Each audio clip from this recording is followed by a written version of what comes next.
Sir ನಮಸ್ತೆ sir. Sir ತಮ್ಮ ಹೆಸರು ಸರ್? ರಮೇಶ್ ಅಂತ ಹೇಳಿ. ಸರ್ ನಮಸ್ಕಾರ ಸರ್. ಸರ್ ತಮ್ಮ ಹೆಸರು? ಹರೀಶ್. ಸರ್ ತಮ್ಮ ಹೆಸರು? ಗಣೇಶ್. ಸರ್ ತಮ್ಮ ಹೆಸರು? ಬೀರೇಗೌಡ ಅಂತ. ಸರ್ ತಮ್ಮ ಪೂರ್ತಿ ಹೆಸರನ್ನ ತಿಳಿಸ್ಕೊಡ್ತೀರಾ? ಸರ್ ಸಾಕ್ರಾಜು. ಓಕೆ. ತಂದೆ ಹೆಸರು ತಮ್ಮೇಗೌಡ. ತಂದೆ ಹೆಸರು ತಮ್ಮೇಗೌಡ ಅಂತಾನೆ ಸರ್. ತಾವು ಯಾವ ಒಂದು ಪಕ್ಷದ ಫಾಲೋವರ್ ಆಗಿದ್ದೀರಾ ಸರ್? ಕಾಂಗ್ರೆಸ್ ಪಕ್ಷದ ಫಾಲೋವರ್ ಕೆಲಸ. ಕಾಂಗ್ರೆಸ್ ಪಕ್ಷದ ಫಾಲೋವರ್ ಆಗಿ ಸರ್. ತಾವು ಯಾವ ಒಂದು ಗ್ರಾಮ ಪಂಚಾಯತಿಯಿಂದ ಆಯ್ಕೆ ಆಗಿದ್ದೀರಾ ಸರ್? ಹೌದು, ಮಾರ್ಗೌಡ್ನಹಳ್ಳಿ ಅಡಗೂರು ಗ್ರಾಮ ಪಂಚಾಯತಿ ಮಾರ್ಗೌಡ್ನಹಳ್ಳಿ ವಾರ್ಡಿಂದ ಆಯ್ಕೆಯಾಗಿದೆ. ಸರ್ ತಮ್ಮ ರಾಜಕೀಯ ಜೀವನ ಹೇಗಿದೆ ಸರ್ ಈಗ? ಸರ್ ರಾಜಕೀಯದಲ್ಲಿ ಒಂದು ಅವಕಾಶ ಸಿಕ್ಕಿರೋದ್ರಿಂದ ಜನಗಳಿಗೆ ಸಾರ್ವಜನಿಕ ಸವಲತ್ತುಗಳನ್ನು ನೇರವಾಗಿ ಅವರ ಮನೆ ಬಾಗಿಲು ತಲುಪಿಸೋದ್ರಲ್ಲಿ ನಾವು ಯಶಸ್ವಿಯಾಗಿದ್ದೀವಿ ಸರ್. ಯಶಸ್ವಿಯಾಗಿದ್ದೀವಿ ಸರ್. ತಾವು ರಾಜಕೀಯ ಜೀವನಕ್ಕೆ ಬರೋದಕ್ಕೂ ಮುಂಚೆ ತಮ್ಮ ಗ್ರಾಮದಲ್ಲಿ ಹೇಗಿತ್ತು ಸರ್? ಕುಡಿಯುವ ನೀರಿನ ಸಮಸ್ಯೆ, ಬೆಳಕಿನ ಒಂದು ಅಭಾವ, ಜೊತೆಗೆ ನಿಜವಾದಂಥ ಬಡ ಫಲಾನುಭವಿಗೆ ಸರಿಯಾದ ರೀತಿ ಮನೆ ಸಿಗ್ತಾ ಇರ್ತಕ್ಕಂಥದ್ದನ್ನ ನಾವು ನೋಡಿದ್ವಿ. ಈಗ ಸಾಧಾರಣವಾಗಿ ನಾವು ಅಧಿಕಾರಕ್ಕೆ ಬಂದ ಮೇಲೆ ತಳಮಟ್ಟದಲ್ಲಿರ್ತಕ್ಕಂಥ ಬಡವರನ್ನ ಹುಡುಕಿ ಅವ್ರಿಗೆ ನಾವು ಮನೆಗಳನ್ನ ಕೊಟ್ಟಿದ್ದೀವಿ. ಸಾಧ್ಯ ಬಂದಿರತಕ್ಕಂಥ ಮನೇಲಿ ಏನಿದೆ ಅದು ಬಡವರಿಗೆ ನೇರವಾಗಿ ಸಲ್ತಕ್ಕಂಥ ಕೆಲಸವನ್ನು ಮಾಡಿಕೊಟ್ಟಿದ್ದೀವಿ ಸರ್. ಸರ್ ತಾವು ಬಂದಾದ್ಮೇಲೆ ಏನೇನು ಒಂದು ಬದಲಾವಣೆನ ಗಮನಿಸಿದ್ದೀರಾ ಸರ್? ಸರ್ ಈಗ ಅಂಗನವಾಡಿ ತುಂಬ ದುಸ್ಥಿತಿಲಿತ್ತು. ಅಂಗನವಾಡಿಗೆ ಜಡ್ಪಿಯವರು ಸಹಾಯ ಮಾಡಿದ್ರು ಮತ್ತು ನಾವು ಪಂಚಾಯತಿ ವ್ಯಾಪ್ತಿಯಿಂದ ಕೂಡ ಸಹಾಯ ಮಾಡಿ ಈಗ ಒಂದು 2 ಇದರಲ್ಲಿ ಕುಡಿಯೋ ನೀರು ಮತ್ತು ಶೌಚಾಲಯವನ್ನ ಮೊದಲು ಇರಲಿಲ್ಲ, ಬಾಗಿಲು ಕಿಟಕಿಗಳು ಇರಲಿಲ್ಲ.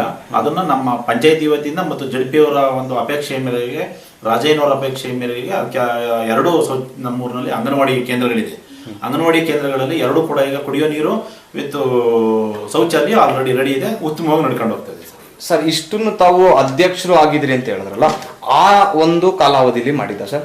ಇಲ್ಲ, ಅಧ್ಯಕ್ಷರು ಮೆಂಬರ್ಶಿಪ್ ಆಗ್ತಿದ್ದಂಗೆನೆ ನಾವು ಪ್ರಾರಂಭ ಮಾಡಿದ್ವಿ. ನಮ್ಮ ಒಂದು ಗ್ರಾಮ ಪಂಚಾಯತಿ ವ್ಯಾಪ್ತಿನಲ್ಲಿ ಕಾಂಗ್ರೆಸ್ ಪಕ್ಷ ಇದುವರೆಗೂ ಕೂಡ ಕಾಂಗ್ರೆಸ್ ಪಕ್ಷವೇ ನಮ್ಮ ಪಂಚಾಯತಿ ಅಧಿಕಾರ ಹಿಡಿದಿರ್ತಕ್ಕಂಥದ್ದು. ಯಾರೇ ಅಧ್ಯಕ್ಷರಾದ್ರೂ ಕೂಡ ನಮ್ಗೆ ನಾವು ಅಧ್ಯಕ್ಷರು ಅನ್ನೋ ರೀತಿಯಲ್ಲಿ ಕೆಲಸವನ್ನ ಮಾಡಿ ಸರ್. ತಾವು ಇಷ್ಟು ಕೆಲಸ ಮಾಡಿದಿರಲ್ಲ, ಅವಾಗ ತಮ್ಮ ಮೇಲಿನ ಅಧಿಕಾರಿಗಳ ಒಂದು ಸಪೋರ್ಟ್ ಹೇಗಿತ್ತು ಸರ್? ಸರ್ ಕೆಲವೊಂದು ಅಧಿಕಾರಿಗಳು ಬೇಜವಾಬ್ದಾರಿತನ ಮಾಡ್ತಾ ಇದ್ರು. ಆಮೇಲೆ ಸರಿಯಾದ ಸವಲತ್ತುಗಳನ್ನ ಜನಗಳಿಗೆ ಒದಗಿಸಕ್ಕೆ ಹಿಂದೇಟಾಗ್ತಾ ಇದ್ರು ಕೆಲಸ ಮಾಡಬೇಕು ಅಂತೇಳಿ. ಆ ಉದ್ದೇಶಕ್ಕೆ ಏನಾಗಿದೆ ಅಂದ್ರೆ ನಾವು ಕೆಲವೊಂದು ಹಿಂದೆ ಇದ್ದವರು ಅವಿದ್ಯಾವಂತರುಗಳು ಸೇರ್ಕೊಂಡಿದ್ರು. ಈಗ ಸದ್ಯದಲ್ಲಿ ಅಟ್ ಪ್ರೆಸೆಂಟ್ ಮೆಂಬರ್ ಆಗಿರೋದ್ರಿಂದ ನಾನು ಸ್ವಲ್ಪ ಆಕ್ಟಿವ್ ಪರ್ಸನ್ ಆಗಿರೋದ್ರಿಂದ ಕೆಲವೊಂದು ದಾಖಲಾತಿಗಳು, ಸರ್ಕಾರಿ ಸವಲತ್ತುಗಳು ಏನ್ ಬಂದಿದೆ ಅಥವಾ ಗೆಜೆಟೆಡ್ ಅಲ್ಲಿ ಏನಾದ್ರು ಇಲ್ಲಿ ನಮ್ಮ ಪಂಚಾಯತಿ ಕಳಿಸಿದೆಯಾ ಅಥವಾ ನಮ್ಮ ಶೌಚಾಲಯಗಳು ಎಷ್ಟು ಕಳಿಸಿದ್ದಾರೆ, ಅದು ಫಂಡ್ ಇದೆಯಾ, ಅಥವಾ 13 ಪೆನಲ್ಸ್ ನಾವು ಯಾವ ರೀತಿ ಬಳಕೆ ಮಾಡ್ಕೋಬೇಕು, ಅಥವಾ ಮನೆಗಳನ್ನ ಆಯ್ಕೆ ಮಾಡ್ಬೇಕಾದ್ರೆ ನಾವು ಯಾವ ರೀತಿ ಬಡವರನ್ನ, ಕೆಟಗರಿಗಳನ್ನ, ಅಂಗವಿಕಲರಿಗೆ, ವಿಧವೆಯರಿಗೆ ಯಾವ ರೀತಿ ಕೊಡಬೇಕು, ಅದನ್ನ ನೇರವಾಗಿ ಸರ್ಕಾರದ ರೂಲ್ ಏನಿದೆ ಅದ್ರ ಪ್ರಕಾರ ನಾವು ಮಾಡಿದೀವಿ. ಹಿಂದೆ ಏನು ಅಂದ್ರೆ ಅದನ್ನ ಜನಗಳಿಗೆ ತಲುಪಿಸ್ತಿರ್ಲಿಲ್ಲ. ಇದುವರೆಗೂ ನಾವು ನಮ್ಮೂರಿನಲ್ಲಿ ಗ್ರಾಮ ಪಂಚಾಯತಿ ಸಭೆ ನಡೀತಿರ್ತಕ್ಕಂಥ ಬಹಳ ಅಪರೂಪ ನಡೀತಿತ್ತು. ನಾವು 5 ವರ್ಷದಿಂದ ಈಚೆಗೆ ಪ್ರತಿಯೊಂದು ವಾರ್ಡ್ ಸಭೆಗಳನ್ನ ಸರಿಯಾದ ಟೈಮಿಗೆ ವಾರ್ಡ್ ಸಭೆನ ಮಾಡಿದೀವಿ. ಅಂದ್ರೆ ಪ್ರತಿಯೊಂದು ತಾವೇ ಒಂದು ಕ್ರಮ ತಗೊಂಡು ಮಾಡ್ತಾ ಸರ್. ಈಗ ಒಂದು ಸ್ವಚ್ಛತೆ ಬಗ್ಗೆ ಬಂದ್ರೆ, ಈಗ ಒಂದು ಸ್ವಚ್ಛತೆ ಬಗ್ಗೆ ಎಲ್ಲೋದ್ರು ಕ್ರಮ ತಗೊಂತಾನೆ ಇದ್ದಾರೆ. ತಮ್ಮ ಅವಧಿಯಲ್ಲಿ ತಾವು ಸ್ವಚ್ಛತೆ ಬಗ್ಗೆ ಹೇಗೆ ಒಂದು ಕ್ರಮ ತಗೊಂಡಿದ್ದೀರಾ ಸರ್? ಸೊ ಕೆಲವೊಂದು ಡ್ರೈನೇಜ್ ನಲ್ಲಿ ಏನಾಗ್ತದೆ, ಕೊಳಚೆಗಳನ್ನ ಕಟ್ಕೊಳ್ಳೋದು, ಒಂದು ಬೋರ್ವೆಲ್, ಆ ಬೋರ್ವೆಲ್ ಎದುರುಗಡೆ ಅಲ್ಲೇ ಕುಡಿತಿದ್ರೆ ನೀರು ಅದ್ರ ಮೇಲೆ ಹರ್ಕೊಂಡು ಹೋಗ್ತಾ ಇರ್ತಕ್ಕಂಥದ್ದು ನೋಡಿದ್ದು. ಆ ಉದ್ದೇಶಕ್ಕೆ ಏನ್ ಮಾಡೋದು, ಅಂತ ಒಂದಿರಲ್ಲಿ ಡ್ರೈನ್ ಕೆಲಸಗಳನ್ನ ಮಾಡಿಸಿದ್ವಿ ನಾವು. ಹಾಗೆ ಅವಾಯ್ಡ್ ಮಾಡಿ ಹೋಗ್ತಕ್ಕಂಥದ್ದು. ಅತಿ ಗೊಜ್ಜೆ ಇರ್ತಕ್ಕಂಥದ್ರಲ್ಲಿ ನೀರು ಪಾಸ್ ಆಗ್ಬೇಕು, ನಿಂತ್ಕೊಳ್ಳದಂಗೆ ಪಾಸ್ ಆಗ್ಬೇಕು, ಆ ಡ್ರೈನ್ ಕೆಲಸಗಳನ್ನ ಮಾಡಿದ್ವಿ ನಾವು ಸರ್. ಅಂದ್ರೆ ನೀವು ಸ್ವಚ್ಛತೆ ಕೆಲಸಗಳನ್ನ ಅದ್ರ ಬಗ್ಗೆ ಜನಗಳಲ್ಲಿ ಹೆಂಗೆ ಒಂದು ಜಾಗೃತಿನ ಮೂಡಿಸಿದ್ರಿ ಸರ್? ಜನಗಳಿಗೆ ಅಂತಂದ್ರೆ ಈಗ ಉದ್ಯೋಗ ಖಾತ್ರಿ ಯೋಜನೆ ನಮ್ಗೆ ಸ್ವಲ್ಪ ಹೆಲ್ಪ್ ಆಯ್ತು. ಈಗ ನಮ್ಮ ಪಂಚಾಯತಿನಲ್ಲಿ ಅನುದಾನ ಬಹಳ ಬಹುತೇಕ ಕಮ್ಮಿ. ನಮ್ಮ ಉದ್ಯೋಗ ಖಾತ್ರಿ ಯೋಜನೆಯಲ್ಲಿ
ಕಳ್ಳಿ ಕಡಿತಕ್ಕಂಥದ್ದು ಅಥವಾ ಹೆಚ್ಚಿಗೆ ಬೇಲಿ ಬೆಳೆದಿದ್ರೆ ಅದನ್ನ ಮಾಡ್ತಕ್ಕಂಥದ್ದು, ಆಮೇಲೆ ಪ್ರವಾಹ ನಿಯಂತ್ರಣದಿಂದ ರಸ್ತೆಗಳು ಕೊಚ್ಕೊಂಡು ಹೋಗಿದ್ರೆ ಕೆಲಸ ಮಾಡ್ತಕ್ಕಂಥದ್ದು, ಆಮೇಲೆ ನಮ್ಮ ಪಂಚಾಯತಿನಲ್ಲಿ ವರ್ಕರ್ ಇದ್ರು ಕೂಡ ಸರಿಯಾದ ರೀತಿ ಕೆಲಸ ಮಾಡ್ತಿರ್ಲಿಲ್ಲ ಅವರು.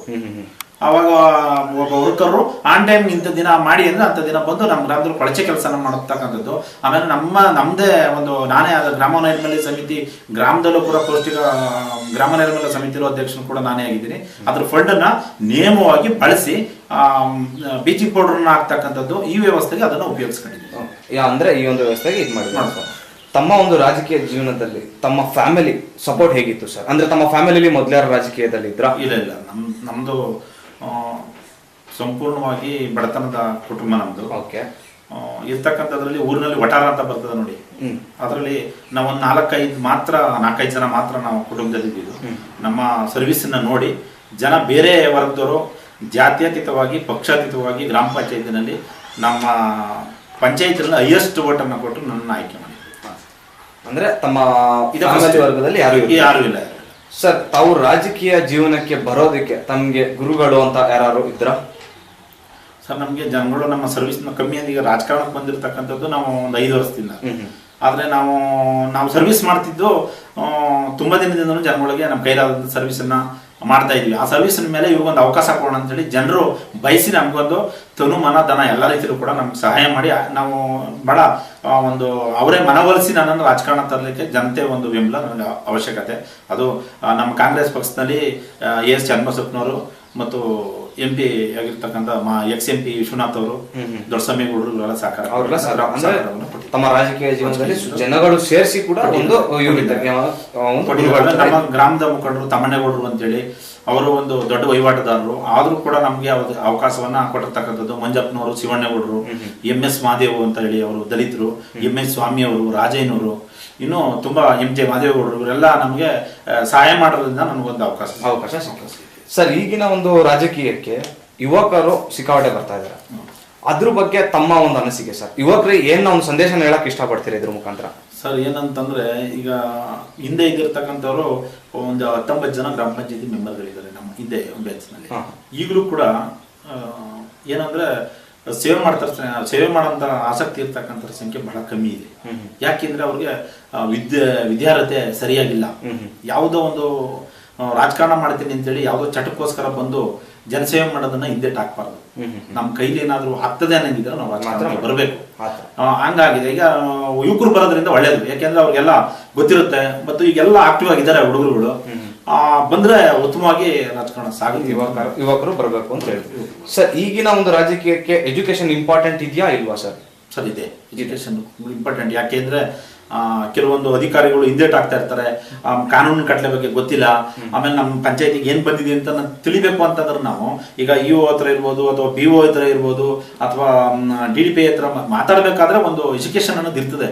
ಯಾವ ಡಿಪಾರ್ಟ್ಮೆಂಟ್ ಅಲ್ಲಿ ಯಾರು ಹೆಡ್ ಆಗಿರ್ತಾರೆ ಅವ್ರ ಹತ್ರ ಹೋಗಿ ಬಳಸ್ಕೋಬೇಕು ಅಂತಂದ್ರೆ ನಾವು ಅಥವಾ ಇಂಥ ಒಂದು ಡಿಪಾರ್ಟ್ಮೆಂಟ್ ಒಳಗಡೆ ಕೆಲಸ ಆಗ್ಬೇಕು ಅಂದಾಗ ವಿದ್ಯಾರ್ಹತೆ ಬಹಳ ಪ್ರಮುಖ ಅಂತ ಸರ್. ತಾವು ಯಾವ್ದಾದ್ರು ಒಂದು ಸಂಘ ಸಂಸ್ಥೆಯಲ್ಲಿ ಗುರುತಿಸ್ಕೊಂಡಿದ್ದೀರಾ? ಇಲ್ಲ, ನಮ್ಮ ಚಾಮುಂಡೇಶ್ವರ ರೈತ ಶಕ್ತಿ ಗುಂಪು ಅಂತೇಳಿ ಇದರಲ್ಲಿ ಸರ್ಕಾರಿ ಇದು 4ನೇ ವರ್ಷ ಆಯ್ತು, 3ನೇ ವರ್ಷ ಆಯ್ತು. ಅದರಲ್ಲಿ ಕೃಷಿ ಇಲಾಖೆಯಿಂದ ಕೂಡ ಕೆಲವರಿಗೆ ಪೈಪು ಅಥವಾ ಮೋಟರ್ಗಳು ಅಂಥವು ಯಾವ್ದಾದ್ರು ಸವಲತ್ತು ಬಂದ್ರೆ ನಾವು ನಮ್ಮ ಗ್ರಾಮಕ್ಕೆ ಸಂಬಂಧಪಟ್ಟಂತೆ ಹೇಳ್ತೀವಿ. ಅದನ್ನ ಅವ್ರಿಗೆ ನೇರವಾಗಿ ಫಲಾನುಭವಿ ತಲುಪುವಂಥ ಕೆಲಸವನ್ನು ಮಾಡ್ತೀವಿ.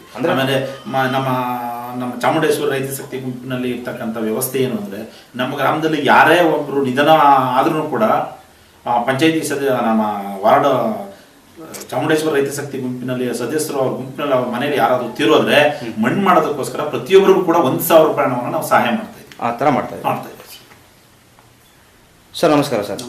ಸರ್, ಈಗ ಅವರ ಒಂದು ರಾಜಕೀಯ ಜೀವನದ ಬಗ್ಗೆ ಅವರು ಅವಧಿಗೆ ಬಂದಾದ್ಮೇಲೆ ತಾವು ಏನೆಲ್ಲ ಬದಲಾವಣೆ ಕಂಡಿದ್ದೀರಾ ಸರ್?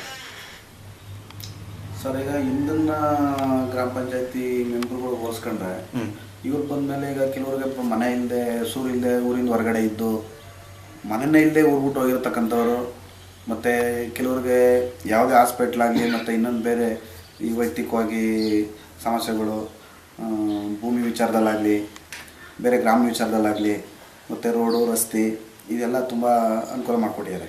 ಅಂದ್ರೆ ಒಂದು ನೀವು ಅದನ್ನ ರೋಡ್ ಬಗ್ಗೆ ಆಗಿರ್ಬೋದು, ಸ್ವಚ್ಛತೆ ಬಗ್ಗೆ ಆಗಿರ್ಬೋದು ಒಂದು ಕ್ರಮ ಖಂಡಿತ ತಗೊಂಡಿದ್ದೀರಿ. ಖಂಡಿತ ಅವರ ಒಂದು ರಾಜಕೀಯ ಜೀವನದಲ್ಲಿ ಅವ್ರು ಬಂದಿಂದ ತಾವು ನೋಡಿರೋ ಬದಲಾವಣೆ. ನಿಜ.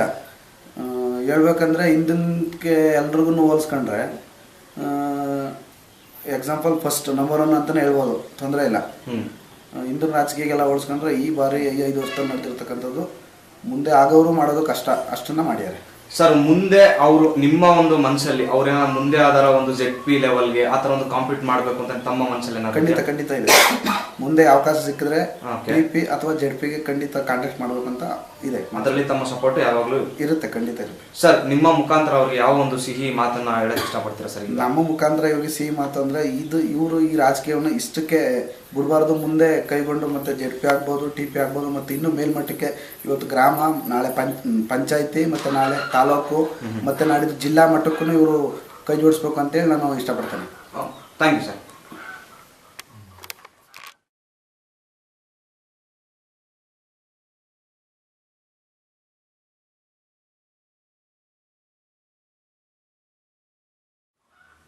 ಸರ್ ನಮಸ್ಕಾರ ಸರ್. ನಮಸ್ಕಾರ ಸರ್. ಸರ್ ತಾವು ಯಾವ ಒಂದು ಗ್ರಾಮದವರು ಅಂತ ತಿಳ್ಕೊಬೋದೆ? ನಮ್ಮ ಮಾರ್ಗೋಡ್ನಳ್ಳಿ. ತಾವು ಸರ್? ಮಾರ್ಗೋಡ್ನಳ್ಳಿ. ತಾವು ಕೂಡ ಅದೇ ಗ್ರಾಮನ ಸರ್? ಸಾಕರಾಜ್ ಅವರು ತಮ್ಮ ಗ್ರಾಮಕ್ಕೆ ಏನಾಗಬೇಕು ಸರ್? ನಮ್ದು ಅಧ್ಯಕ್ಷರು. ಅಧ್ಯಕ್ಷರು ಈಗ ಪ್ರೆಸೆಂಟ್ ಅವರು ಮೆಂಬರ್ ಆಗಿದ್ದಾರೆ ಮೆಂಬರ್. ಸರ್ ತಾವು ಒಂದು ನೋಡಿರುವಂತ ಒಂದು ಕಾಲಾವಧಿಯಲ್ಲಿ ಏನೇನ ಕೆಲಸ ಕಾರ್ಯಗಳನ್ನ ತಮ್ಮ ಮಾಡ್ಕೊಟ್ಟಿದ್ದಾರೆ ಸರ್? ಮಾಡೋಣ ಸರ್, ಎಲ್ಲ ತುಂಬ ಕೆಲಸಗಳೆಲ್ಲ ಮಾಡೋಣ. ಅಂದ್ರೆ ತುಂಬಾ ಕೆಲಸಗಳು ಮಾಡ್ತಾನೆ ಇದ್ದಾರೆ, ಈಗಲೂ ಮಾಡ್ಕೊಂಡು ಬರ್ತಾ ಈಗಲೂ ಇದ್ದಾರೆ. ಮಾಡ್ತಾ ಇದ್ದಾರೆ ಸರ್. ಈ ಸಲ ಸ್ವಲ್ಪ ಜಾಸ್ತಿ ಮಾಡೋದು. ಜಾಸ್ತಿ ಮಾಡ್ತಾನೆ ಇದ್ದಾರೆ ಸರ್. ಮುಂದೆ ಅವರು ಅಧ್ಯಕ್ಷರು ಆಗ್ಬೇಕು ಅಂತ ಹೇಳ್ತೀರಾ? ಹೌದು ಸರ್, ಖಂಡಿತ ಆಗ್ಬೇಕು ಅಂತ ಖಂಡಿತ ಹೇಳಿ ಆಗ್ಬೇಕು ಅಂತ ನಾವು ಅವ್ರಿಗೆ ಅನುಮತಿ ಮಾಡ್ಕೊಡ್ತೀವಿ. ತಮ್ಮದು ಕೂಡ ಒಂದು ಬೆಂಬಲ ಕೊಡ್ತಾ ಇದ್ದೀವಿ ಸರ್. ಖಂಡಿತ ಸರ್. ಓಕೆ ಸರ್, ಇಷ್ಟು ಹೊತ್ತು ತಮ್ಮ ಅಮೂಲ್ಯವಾದ ಸಮಯ ನಮ್ಮ ಹತ್ರ ಕಳೆದಿದ್ದಕ್ಕೆ ಧನ್ಯವಾದಗಳು ಸರ್. ಹೀಗೆ ತಮ್ಮ ರಾಜಕೀಯ ಜೀವನದಲ್ಲಿ ಶುಭವಾಗಲಿ ಅಂತ ಹೇಳಿ ಕಾರ್ಯಕ್ರಮವನ್ನು ಮುಗಿಸ್ತಾ ಇದ್ದೀವಿ ಸರ್. ಧನ್ಯವಾದಗಳು ಸರ್. Thank you.